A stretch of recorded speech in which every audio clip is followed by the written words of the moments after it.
Coba deh bayangin jembatan yang setiap hari kita lewati. Kelihatannya diem dan kokoh aja kan?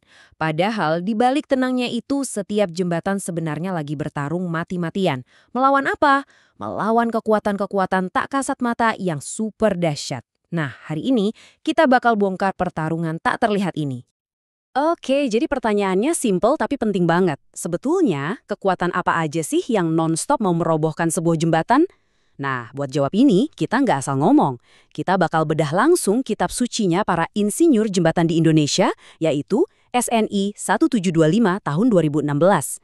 Dari sini kita bakal ngerti gimana caranya struktur raksasa ini bisa tetap berdiri kokoh. Jadi, pertarungan ini kita bagi jadi 4 babak utama. Kita akan lihat musuh-musuh yang dihadapi jembatan, beban yang diam, yang bergerak, serangan dari alam, sama aksi-aksi lainnya. Terus di akhir, kita bakal lihat gimana semua ini diramu jadi satu resep jitu buat keselamatan. Oke, kita mulai dari yang paling dasar. Beban yang selalu ada. Anggap aja ini kayak berat tulang belulang di tubuh kita. Dia itu selalu ada, konstan, dan jadi fondasi dari semua perhitungan struktur jembatan. Nah, beban permanen ini ada 2 jenis. Pertama, ada yang namanya beban mati atau MS. Ini ya berat si jembatan itu sendiri, betonnya, bajanya, pokoknya semua yang jadi bagian dari strukturnya, nggak bakal berubah. Terus yang kedua, ada beban mati tambahan atau MA. Nah ini beda, ini beratnya elemen-elemen yang bisa ganti-ganti. Contoh paling gampang ya lapisan aspal atau pipa-pipa utilitas. Dan ini penting banget. Salah hitung di sini itu artinya seluruh desain jembatan udah cacat dari awal.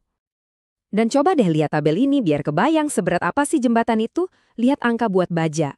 78,5 kilonewton per meter kubik. Itu berat banget.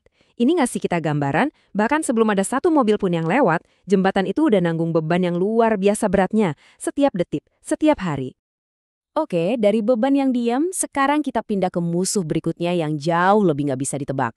Lalu lintas. Ini adalah kekuatan dinamis dari semua kendaraan yang bergerak. Bayangin aja getaran pas kita lagi di dalam kereta yang lagi jalan kencang dan penuh sesak. Nah, kurang lebih kayak gitu. Nah, buat menjinakkan beban lalu lintas ini, para insinyur punya 2 model perhitungan utama. Ada yang namanya beban lajur D, ini ibarat simulasi macet parah pas jam pulang kantor. Terus ada beban truk T, nah ini simulasi satu monster di jalanan. Sebuah truk super berat seberat 500 kilonewton. 2 skenario ini dipakai buat ngetes jembatan dari sudut yang beda-beda. Beban lajur D ini pinter banget cara kerjanya. Dia itu gabungan dari 2 hal. Ada beban terbagi rata atau BTR yang mewakili berat rata-rata semua kendaraan yang lagi macet. Tapi ditambahin juga sama beban garis terpusat atau BGT. Nah, BGT ini penting banget karena dia mensimulasikan tekanan ekstra kuat tepat di bawah barisan roda-roda truk yang berat. Kalau beban truk T beda lagi. Ini adalah simulasi satu kendaraan super berat. Yang keren adalah dalam simulasi komputer, insinyur bisa menggeser-geser posisi truk virtual ini kemana aja di sepanjang jembatan. Tujuannya buat nyari titik stres maksimum. Titik paling kritis di mana jembatan menerima tekanan paling besar. Tapi kan, truk yang jalan itu beda sama truk yang parkir, ya kan? Ada efek jeduk-jeduk atau getaran pas dia lewat. Nah, efek kejut tambahan ini namanya faktor beban dinamis atau FBD. Ini semacam angka pengali buat memperhitungkan guncangan dari kendaraan yang bergerak. Dan grafik ini nunjukin sesuatu yang wow, menarik banget. Ternyata efek getaran ini paling parah dampaknya di jembatan yang bentangnya pendek. Bebannya bisa nambah sampai 40%. Tapi sebaliknya, di jembatan yang super panjang, getaran dari satu truk itu efeknya jadi nggak seberapa, kayak riak kecil di samudra luas. Jadi pengaruhnya jauh lebih kecil. Oke, berat jembatan sendiri udah beres. Lalu lintas yang brutal juga udah diperhitungkan. Tapi, pertarungan belum selesai. Masih ada lawan yang paling nggak bisa diprediksi dan paling kuat, alam. Dan serangan dari alam ini macem-macem banget bentuknya. Mulai dari yang sepele tapi konstan, kayak panas dingin suhu yang bikin jembatan memuai dan menyusut. Sampai yang dahsyat banget, kayak terpaan angin kencang, dorongan arus sungai pas banjir, dan tentu saja gempa bumi. Soal temperatur aja, itu udah tantangan tersendiri loh. Ada 2 skenario. Pertama, temperatur merata, di mana seluruh bagian jembatan jadi panas atau dingin barengan. Ini bikin jembatan memanjang atau memendek. Tapi yang lebih rumit itu, gradien temperatur.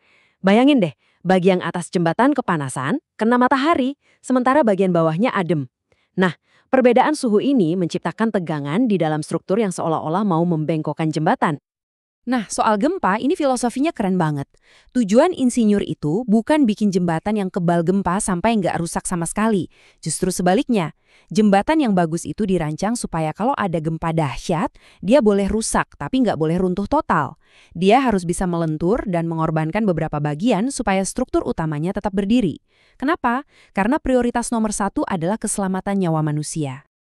Oke, babak terakhir dari pertarungan ini. Ada kategori aksi-aksi lainnya. Ini adalah gaya-gaya yang mungkin gak kepikiran sama kita, tapi kalau diabaikan, bisa fatal akibatnya. Gaya-gaya ini tuh kayak musuh dalam selimut. Contohnya, gaya rem, yaitu dorongan ke depan pas ratusan mobil ngerem mendadak di atas jembatan. Atau gaya sentrifugal, gaya yang melempar mobil keluar di jembatan yang menikung. Bahkan hal sekecil gesekan di bantalan tumpuan jembatan itu dihitung. Dan tentunya skenario paling ngeri, kemungkinan pilar jembatan ditabrak kendaraan. Dan ngomong-ngomong soal tabrakan, coba lihat angka ini, 1.800 kilonewton. Kalau ada pilar jembatan yang posisinya dekat jalan raya, pilar itu wajib didesain biar kuat nahan gaya sebesar itu. Itu setara dengan dihantam truk gede. Gila kan? Ini nunjukin kalau insinyur bener-bener mikirin skenario paling buruk sekalipun.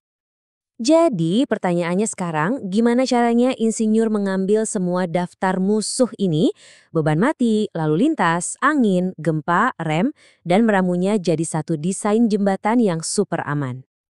Jawabannya ada di satu konsep kunci, kombinasi pembebanan. Anggap aja ini kayak para insinyur lagi meramu skenario hari kiamat buat jembatan itu. Mereka nggak cuma ngitung satu beban, tapi menggabungkan semuanya. Gimana kalau lagi macet total, tiba-tiba ada angin topan, pas hari lagi panas-panasnya. Nah, skenario terburuk gabungan itulah yang jadi patokan kekuatannya. Jadi prosesnya tuh sistematis banget. Pertama, identifikasi semua kemungkinan beban.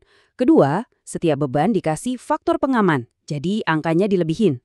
Ketiga, semua beban tadi dikombinasikan buat menciptakan skenario paling ekstrim. Dan terakhir, baru deh struktur jembatannya dirancang biar kuat menahan skenario kiamat tadi. Inilah kunci keselamatannya. Jadi, dari semua ini kita bisa lihat ya, jembatan itu sama sekali bukan benda mati yang diam. Dia adalah seorang petarung dinamis yang setiap detik berjuang melawan kekuatan alam dan beban yang luar biasa.